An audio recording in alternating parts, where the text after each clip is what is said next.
تعرف ان احنا كلنا في ايران تجارب حرفيا.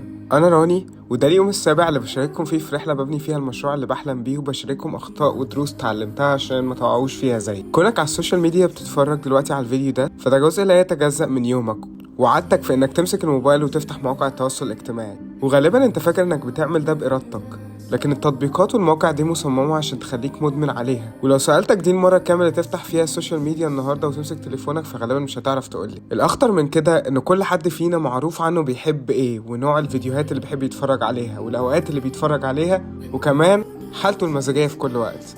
وأكيد حصل كتير معاك إنك تشوف حد في الشارع وتروح تلاقي البروفايل بتاعهم قدامك، أو تفكر تشتري جزمة جديدة وتلاقي كل الإعلانات قدامك عبارة عن عروض على الجزم. والكلام ده مش نظرية مؤامرة ولا حاجة، هما بيعرفوا عنك أكتر بكتير مما أنت تعرف عن نفسك. عشان كده قادرين يخلوك تدمن ويخلوا العالم بتاعك والفيديوهات اللي بتظهر لك معمولة ليك انت ومختلفة شوية عن الحاجات اللي بتظهر للناس التانية. عشان كده مهم ان احنا نحاول ولو بقدر الامكان نقلل استخدام السوشيال ميديا، لانه اخطر واكبر ادمان في العصر الحالي، وكل شوية بيبقى مدمن اكتر. ابعت الفيديو ده للي حواليك ووعيهم بالمشكلة الكبيرة، وما تخليش حاجة تتسلط عليك يا صديقي. واعمل فولو عشان هنزل ازاي تبطل ادمان السوشيال ميديا. وبالمناسبة المشكلة بتاعت المشروع اتحلت اخيرا، وحصلت مشكلة اكبر فاضطريت اشيل كل حاجة من الأول، بس المرة دي هتبقى اسهل بكتير. ربنا معاكم.